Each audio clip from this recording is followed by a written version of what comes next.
"The devil took him, the devil took him."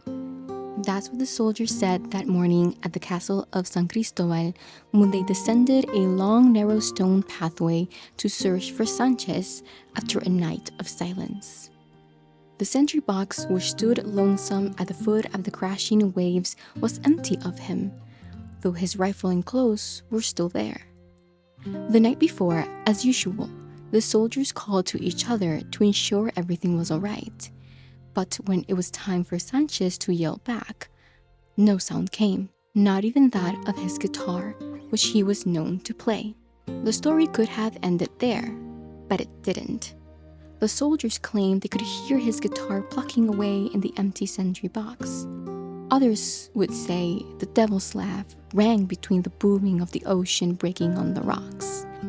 The scent of sulfur clung to the stones. Centuries later, people whispered that they feel an oppressive, malicious energy staring at you. Back in October of 2025, I found this once-a-week prompt list that is meant to be less stressful than Inktober. The first one was Troll Toll.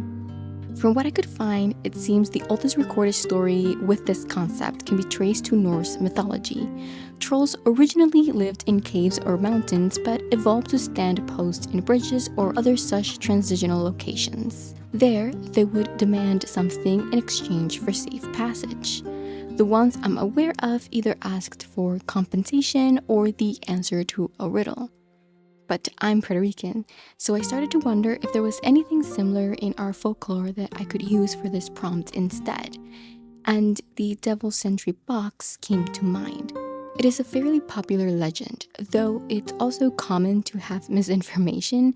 For example, if you search the Devil Sentry box, it's possible you will find a common sentry box, which is narrower, a little taller, and has a sphere on the top.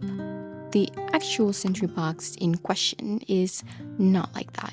In fact, it is not really connected to the rest of the fort like all the others. While there isn't a troll asking for anything in exchange to be taken away, I did feel the idea resonated regardless. A man disappeared in a sentry box mysteriously. Where did he go? Was he taken? Did he quietly tiptoe away? Was a deal made? We don't know. However, there is always two sides to a story. On a rocky headland barely above sea level stands a lonely sentry box. Soldiers dread being posted here, as though casted away from society itself. Whereas the other sentinels look down upon the horizon, Sanchez can feel the sea spray on his skin every time a wave explodes on the rocks, shaking the stone under his feet. Soldiers scream at the top of their lungs just to ensure Sanchez could hear their calls above the howling wind. But Sanchez would bring his guitar and strum during the night to pass the time, to stay awake. Or perhaps he played to sing to Diana, his forbidden love. It is the 1600s, and the Spanish rule still has its clutches deep in the fabric of the enchanted island. Sanchez is a soldier, but Diana is a mixed woman. Their love was not blessed by his commander nor her stepmother, and so he would sing, and she would stand close to the walls of the fort and listen. On that fateful day, when Sanchez failed to yell back at his comrades, Diana had descended to his box. He took off his uniform and changed into civilian clothes she had brought. He left his uniform folded and the rifle leaning against the stone wall. They ran into the shadows and reached a place where they could build a life they were not forbidden to have. These are the two legends that make up the Devil Sentry box, and I decided to marry them. In my illustration, I essentially made her the devil that is luring him deeper into the light emanating from the sentry box. In that way, he will both run away with her and disappear from thin air. Yellow in recent history has taken upon a more positive association overall, like optimism, joy, and enlightenment, which fits the lover's love story. However, yellow also stems for caution, duplicity, and betrayal. I think this fits well with the idea that they're both being cautious in their forbidden love while actively planning to go against their families and superiors to be together.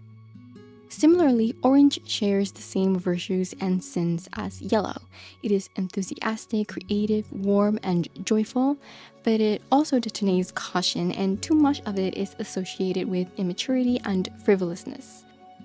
This concept made me think of Sanchez and Diana a little like Romeo and Juliet. I can imagine that the superior and Diana's stepmother saw them both as immature and frivolous for choosing each other in the world they lived in and the responsibilities they were expected to keep. The color to break all this warmth is purple. It takes calmness from blue but passion from red. It is the color of mystery. In the real world, I think it's actually rather interesting that purple is often used for women's rights, as well as military ribbons and medals for bravery and honor.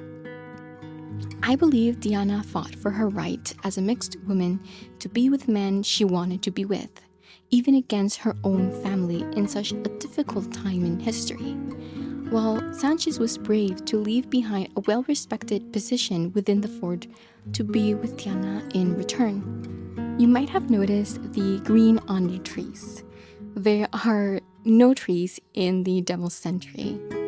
However, a detail I haven't included so far is that Sanchez was also known by Flor de Azahar, which means orange blossom. I've added them embroidered on his shirt, tangled in her hair, oranges on the ground in her wake, cut on the fence waiting for him to bite into, on the trees that frame them both. While the legend has been, in essence, co-opted by the devil, in truth, this is Sanchez's legend. This is his story, his disappearance, his box, and that is the love of his life. Thank you for tuning in. Click on the subscribe button. Have a magical day.